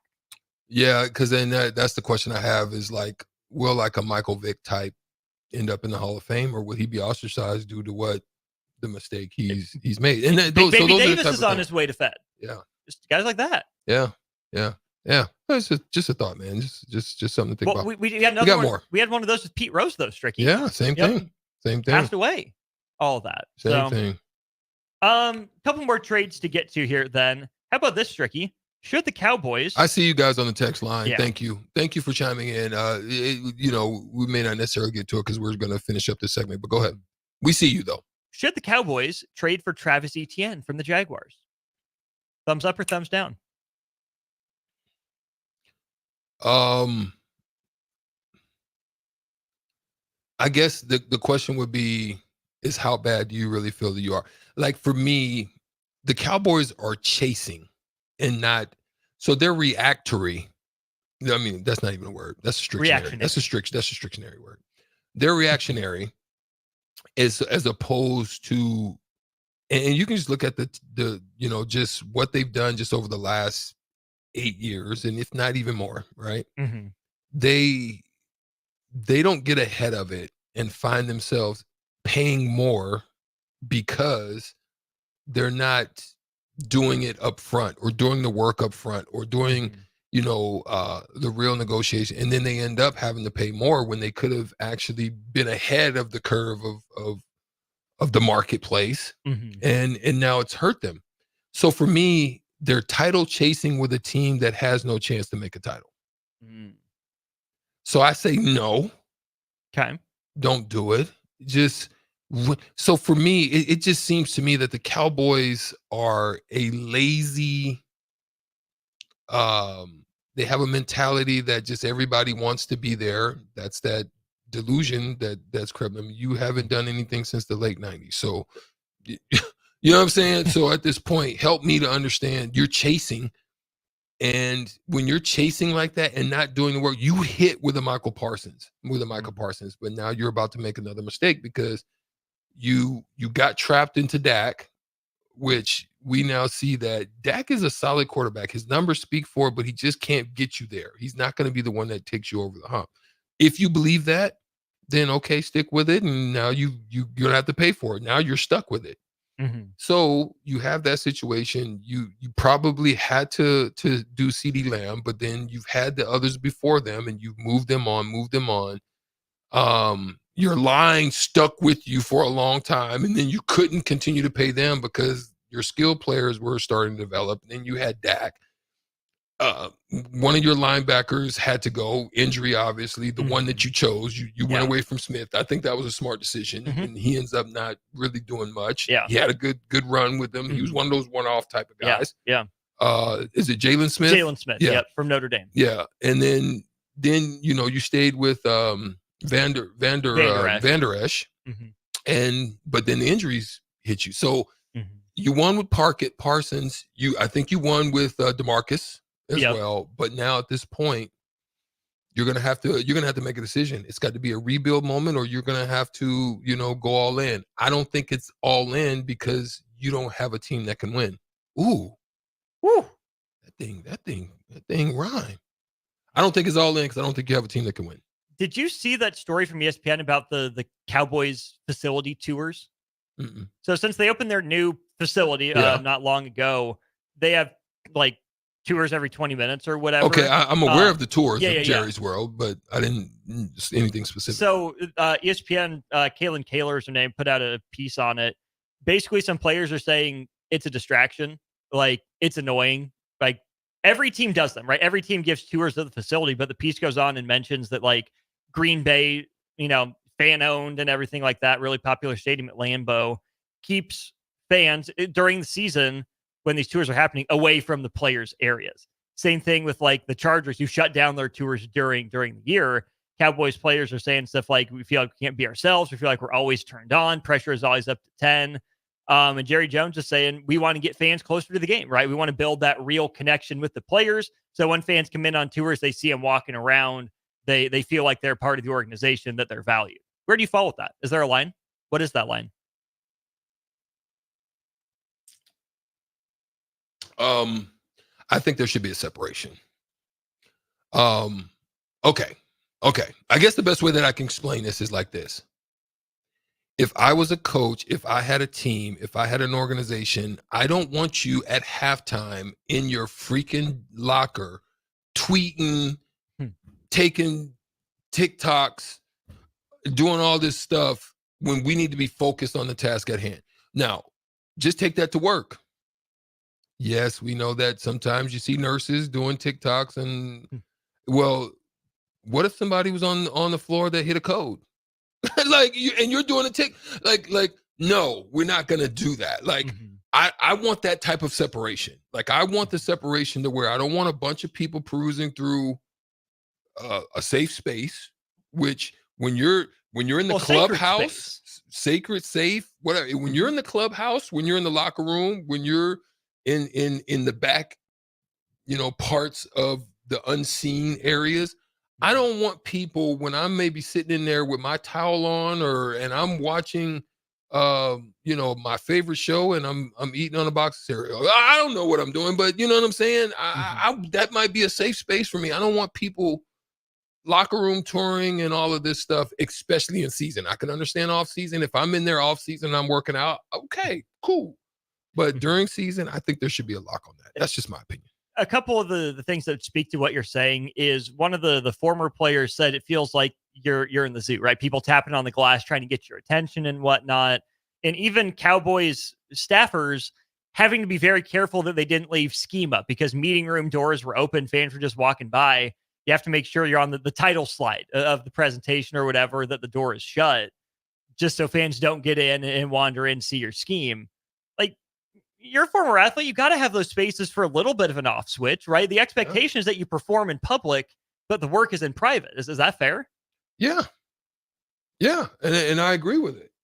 That's what I think. I think it should be. But, God, everybody's trying to figure out how they can, tap in a little bit more moolah somehow, some way. And that's part of the deal, I guess. Let's see here. Augie says, Jerry is just trying to make more money. Yes. It's $40 per person to tour. You can have a $70 ultimate fan experience, which gets an authentic letter of fandom from Jerry Jones, a souvenir tote, a lapel pin, and a dining and shopping coupon. Then you also have a $90 option that adds on a Q&A session with a hologram of Jerry Jones. So, yeah, sorry, I'm not paying for that. And I think that, here it is. Cowboys say tours of the Star and the stadium combined sell about 500,000 tickets per year and generate nearly $10 million in annual revenue. Now, that does go into the revenue share with the players, who get 48% of that. But Strick, that's only 48% to never have an off switch. Doesn't seem worth it.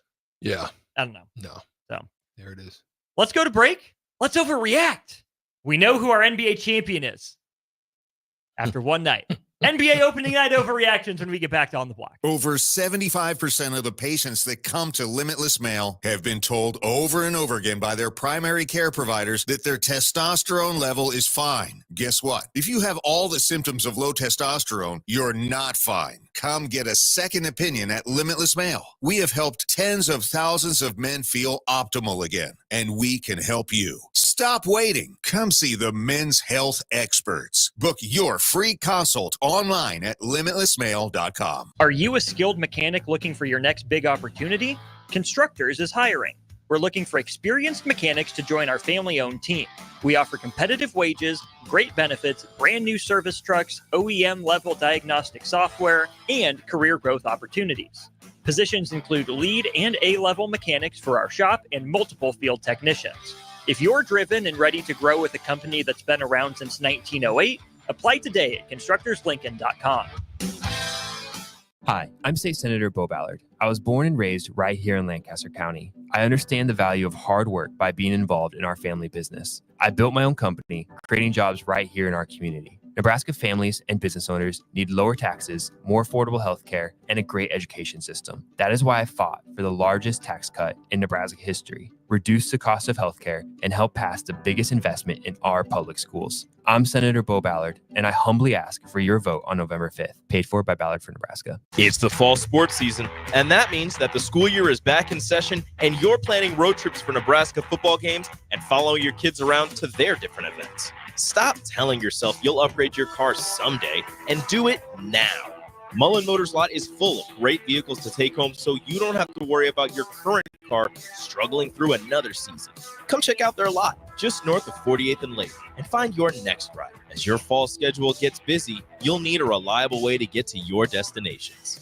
Mullen Motors. No taglines, just quality vehicles. Mullen Motors. Rashawn Jackson here for Bauer Infrastructure, a veteran-owned local company proudly serving Lincoln, Lancaster County, and the surrounding areas. Bauer provides quality work at an affordable price, and they're growing rapidly. If you want to experience a career with a fast-paced, family-friendly environment, visit BauerInfrastructure.com. They have top-of-the-line benefits, year-round work, even through the winter. Bauer, usher in the new era of infrastructure to an area near you. And as always, go Big Red! It's game on at Elway Power Sports of Lincoln, Nebraska's premier Kawasaki dealership. Score big on Kawasaki's most dependable side-by-side, the Mule Pro, built to take on your most demanding days. Rule the streets on an Indian motorcycle with customer cash and trade-in credits up to $2,000 during the month of October. On or off-road, Elway Power Sports of Lincoln has you covered with large selection of motorcycles and side-by-sides in stock at their new 27th and I-80 location.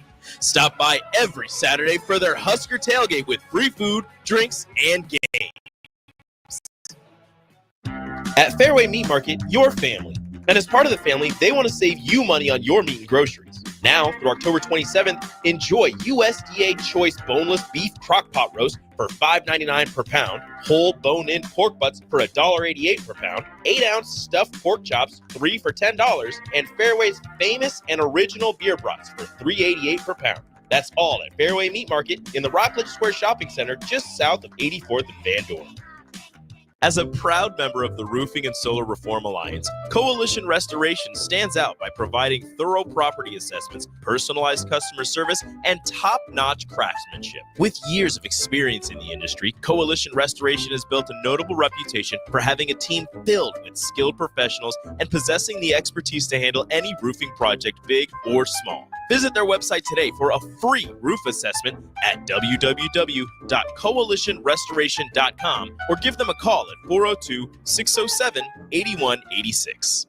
Hi everyone, Kendall Warnock with A1 Automotive in downtown Lincoln. If you're looking for an automotive repair facility you can genuinely trust, we would be grateful for the opportunity to earn your business repairing your vehicle. We have ASE master technicians and qualified to work on a variety of vehicles from Hondas to Porsches, Jaguars to Toyotas, and Chevrolets to Fords. We pride ourselves on customer service and relationships, and we would be grateful for the opportunity to serve you. Give us a call at 402-477-4660. A1 Automotive, always honest answers. Hi, Sean Callahan here for Couple Chevrolet GMC, and we want to thank all of our customers for a great September. And now it's time for our annual Halloween sales event happening right now at Koppel. Get 0% financing at Koppel. You heard right, 0% financing on select new models. Also, huge discounts up to $11,500 are available. It's our annual Halloween sales event. Get $11,500 off or 0% financing at Koppel. So please stop on by or check us out online at koppelcars.com. You'll be glad you did. 0% with roof credit. Now back to On the Block with Strick and Austin on 93.7 The Ticket and theticketfm.com. Opening night overreactions. 2 results in the books. We know everything we need to about the 2024-25 NBA season. Okay, maybe not, but maybe. Austin and Strick with you for another half an hour or so here during On the Block. Stricky, we starting in the East, we starting in the West? Let's go East. In the East. All right. Boston's going back-to-back. Strick, that was impressive. 29 made three-pointers, 1 off an NBA record. Jason Tatum is the MVP. Those are my overreactions. So here's what's crazy about that, and what you should take notice for, what they did. Now, obviously, they ran into a buzzsaw. The Knicks did tonight. The Knicks upgraded. The upgrades that they have made was specifically tailored to what the Boston Celtics were, and to watch everything that you have done to basically go up in flames, and they lay down the gauntlet on you and let you know that it doesn't matter what you do, you're going to take this out. And here's why it's crazy by what they did. Even not even just the score. 4 of the Knicks' 5 starters, first and foremost, shot over 50% for the night. Woo. One of their off guards, Miles Deuce McBride, he added another 22 points off the bench. They, as a team, shot over 55%, turned the ball over only 11 times, which is better than their average. So they look better. Things felt better. They're shooting higher clips. You found your defensive stoppers in Ojinobi and McHale and Bridges, and it still wasn't enough. 23 points, not enough. You see what I'm saying?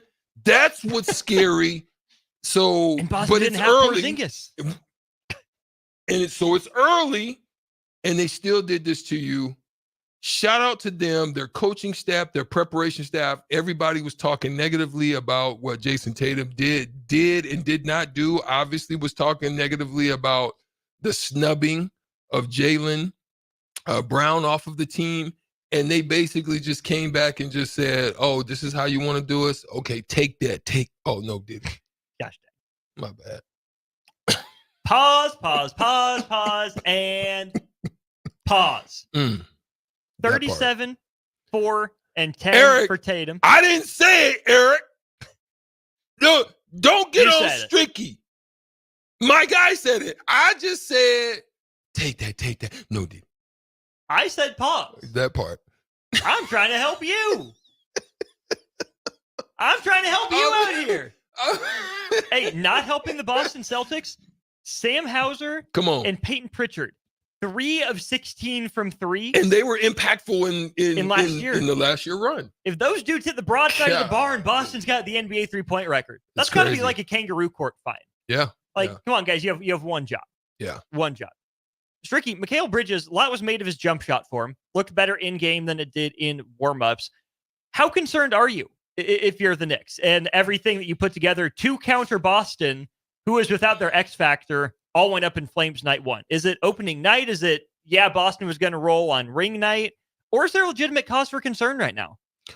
The hype had to be in effect. The adrenaline had to. Look, I've been in games where obviously like the Bulls, or been in games where like we're in the championship against Oklahoma State, or we're in the Final Four. There's a level of hype, and you get excited and you start feeling good, and if you get rolling, it gets rolling. It can be like a snowball effect. Like so if I'm the Knicks, I'm disappointed, but I'm saying to myself, I'm saying to my team, I'm saying as an organization, I'm like, that's a one-off. I would be looking at it the way you're looking at it. Look, they came ready. It was their time. They did their thing on their home court. And it's not until if they sweep us.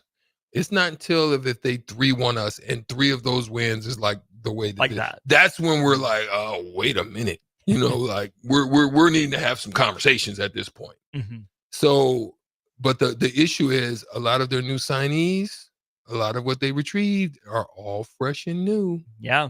So so I'm going to tell you right now, You're probably not going to be able to move Mikal Bridges for another few years if so you're kind of locked in that. You're definitely not going to, you might still be able to move Cat, but you're not going to want to because he's an integral part of what you're hoping. You just got rid of Randall, so he's an integral part of your future.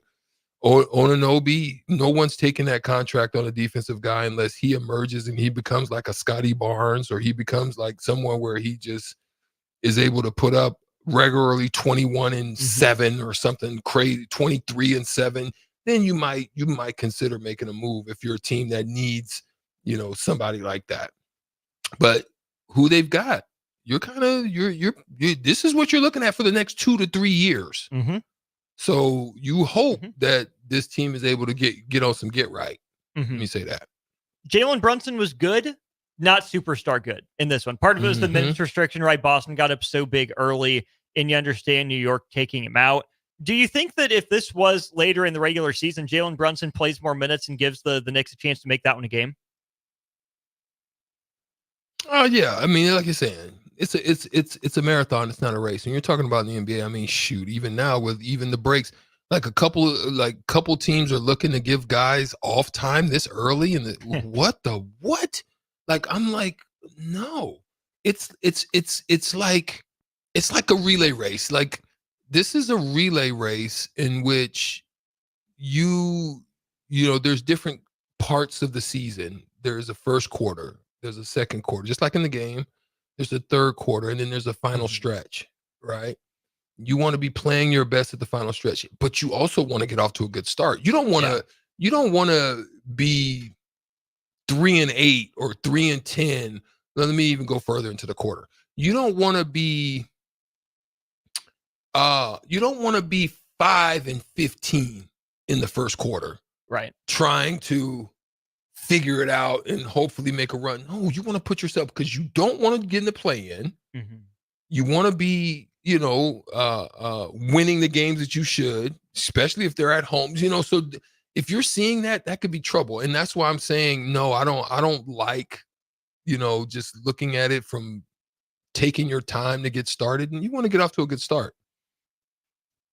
Lakers off to a good start. JJ Redick, now the best winning percentage in NBA history, Stricky. He's coach of the year. I'm not even going to take my cap off and throw that one in the air right now.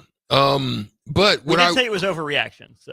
Yeah, we did say that. And what I will say, though, is shout out to them. Great start. You got a home game.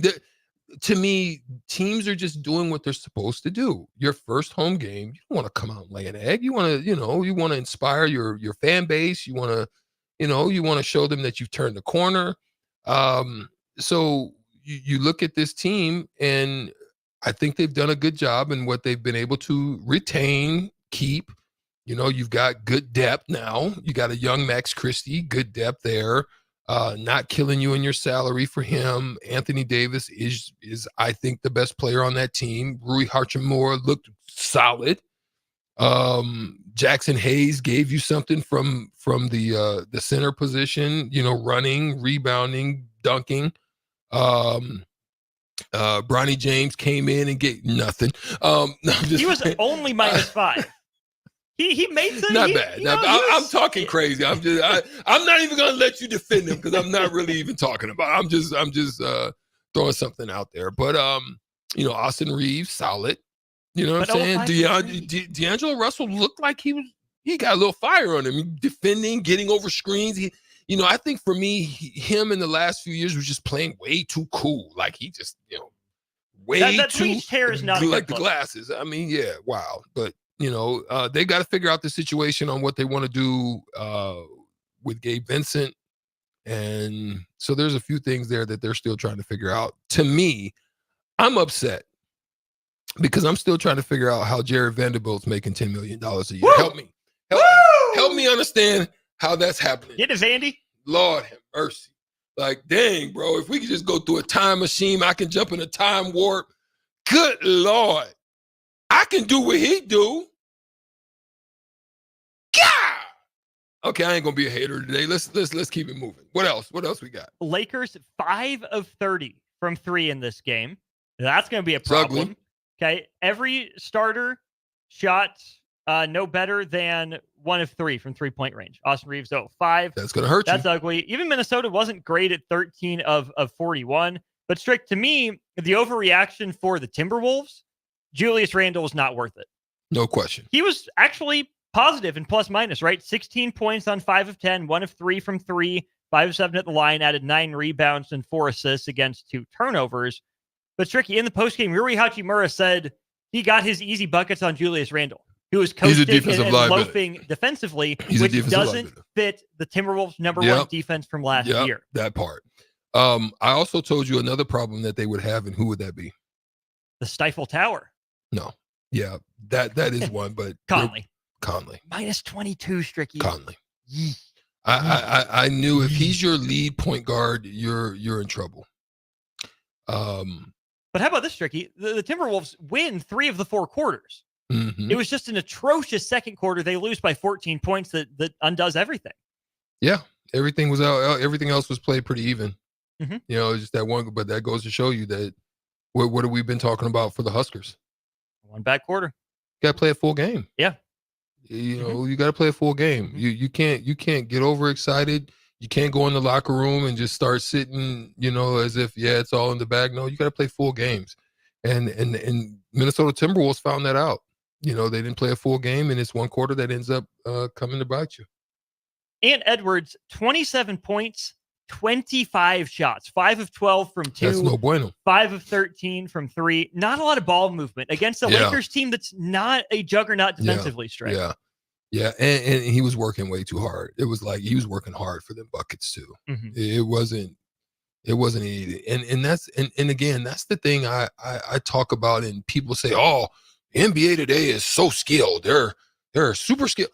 Well, look, I watched Anthony Edwards take 10 dribbles to get to a spot to where he finally could get a shot.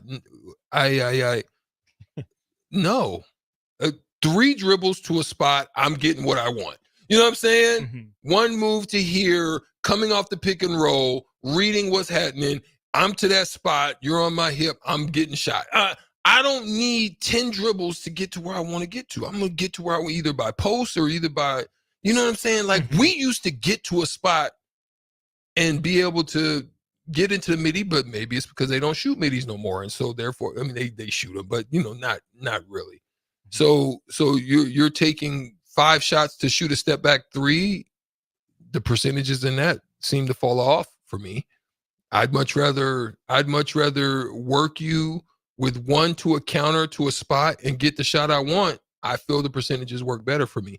And I think there's a study that was out that showed that there's a misconception with how the numbers are put up about the scoring, about all these different things, is because you're shooting more threes, but the percentages of the threes are lower. So you're looking at that 30 something range, and it's very rare that guys are shooting over 40. You mean might be a few, right? But for the most part, you're in that 30, mid 30, low 30 range. Whereas on the other hand, you know, you wonder why Michael Jordan was so successful in what he did is because his percentages were higher, even though his 3 numbers were roughly right around where most averages are for the threes now. He just didn't shoot them as many. And there's a study that was out about that shows that, you know, in all actuality, older teams were more efficient than actually newer teams now. And I wish I could find it, but so it's funny you say that, because just recently, so this is from a data reporter at Sportico, who's worked at the New York Times and Slam Online before too. So in 1980, threes were worth about 0.85 points per shot, and 2s were worth about 0.97. Well, Strick, for the first time this last year, points per 2 and points per 3 were both at 1.09. The NBA found its balance where it was 3 so much more valuable, 3 so much more valuable. What's happened is that now teams are taking, quote unquote, the correct 2s, right? The layups, the dunks, the you know, if someone's in a deep drop, you'll pull up, you'll take the mid range. And here's the other thing: they're shooting so many more 3s, but not making more of them.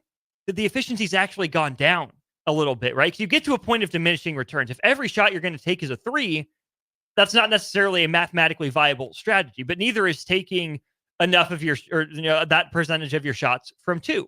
Right now, the Celtics are kind of doing what Villanova did in college basketball, right? A little bit of a 3-point revolution.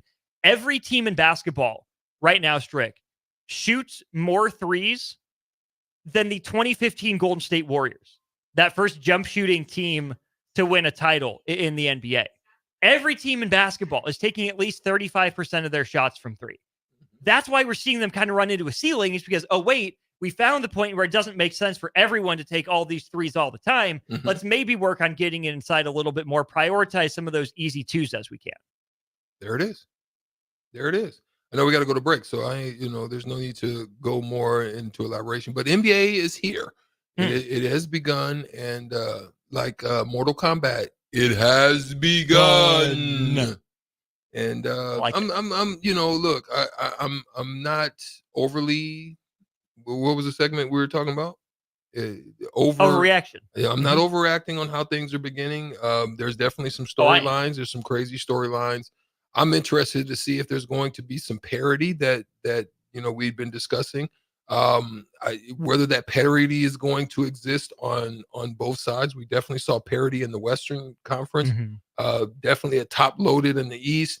What parities and what sneaker, not shoes, but who's going to sneak up and make some noise, unexpected noise? Or we're going to still see the garbage teams that we've seen, i.e. your Washington, Washington Wizards and Detroit Pistons. Are those same teams gonna be who they are, and those executives gonna still have jobs at the end of the day? Those are the things that I think I'm watching for. And what's gonna happen with the New Orleans Pelicans? With Zion and so I'm looking at these mini. Is Sacramento going to finally peek their head in the door and say, hey, we've arrived? What's going to happen with Chauncey Billups there at Port? So there's little mini storylines early in the first quarter is what I'm going to be watching to see how things are going. I like it. Cubsker has a question for us, NBA related, on the text line. We'll answer that as part of our crossover when we get back. Hey guys, it's your girl Jordan from Sartor Heyman Jewelers. My grandpa Don always made sure that our diamonds are the most exceptional you could find in the world. That's why we're introducing our exclusive Heartland Diamond Collection. If you're ready to add some sparkle to your life that you can see from across the room, the Heartland Diamond is for you. Stop in to Sartor Heyman to see for yourself. Until next time, happy shopping, guys. 93.7 The Ticket, Fox, KFXL weather. Brought to you by Bryant Air Conditioning, Heating, Electrical, and Plumbing. The Lincoln forecast for today, we'll see a slight chance of showers this morning. Otherwise, decreasing clouds throughout the day. An afternoon high around 67. Tonight, mostly clear skies with a low around 46. Tomorrow, we'll see mostly sunny skies return. Will be breezy with a high around 81. And meteorologist Kyle Becker from 93.7 The Ticket and theticketfm.com. It's game on at Elway Power Sports of Lincoln, Nebraska's premier Kawasaki dealership. Score big on Kawasaki's most dependable side-by-side, the Mule Pro, built to take on your most demanding days. Rule the streets on an Indian motorcycle with customer cash and trade-in credits up to $2,000 during the month of October. On or off-road, Elway Power Sports of Lincoln has you covered with large selection of motorcycles and side-by-sides in stock at their new 27th and I-80 location. Stop by every Saturday for their Husker tailgate with free food, drinks, and games.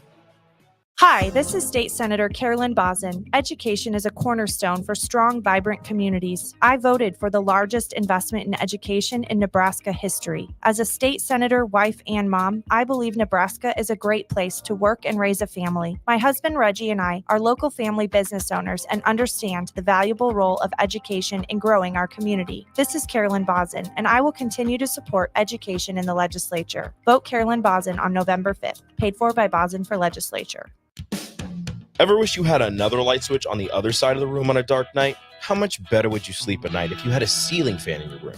The High Electric Service Department is here to make your electrical what-ifs a reality. Whether you're looking to replace some outdated light fixtures or brighten up your counters with under-cabinet lighting, High Electric can handle all types of residential electrical installations and services. Give Erica a call at 466-6606 or visit high-electric.com to get started.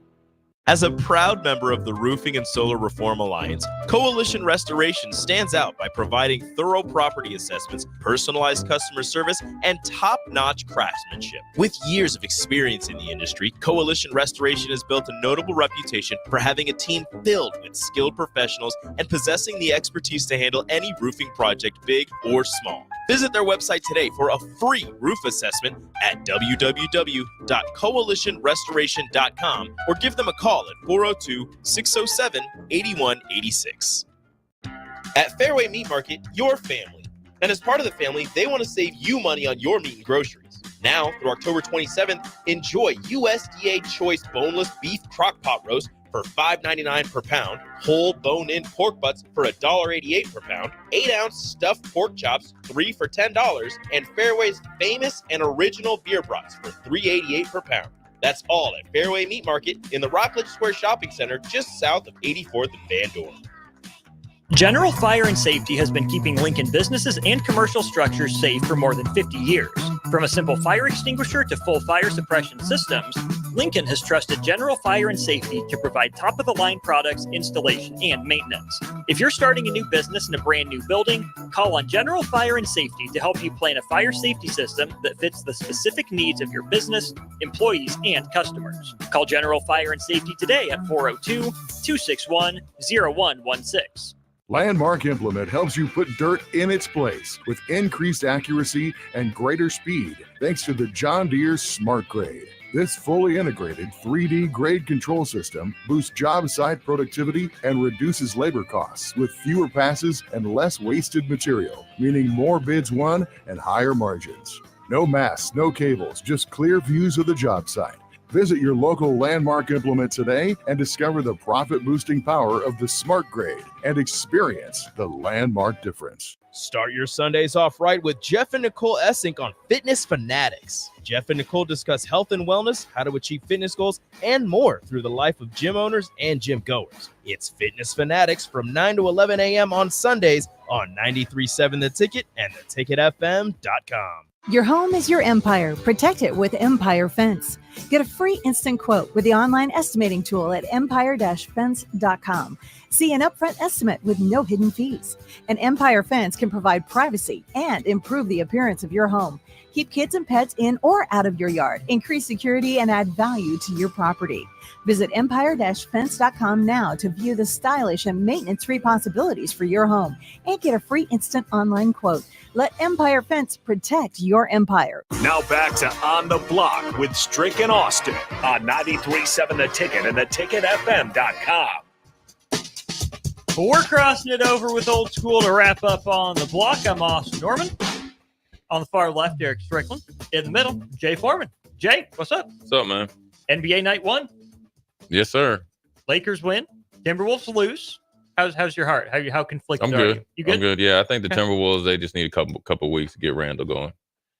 And with Dante, I think it's going to be addition by subtraction, but it's going to take a little while to kind of get the flow going, and that's just natural, evolution of a big trade and a trade that wasn't. I think that it was so late and it caught everybody by surprise.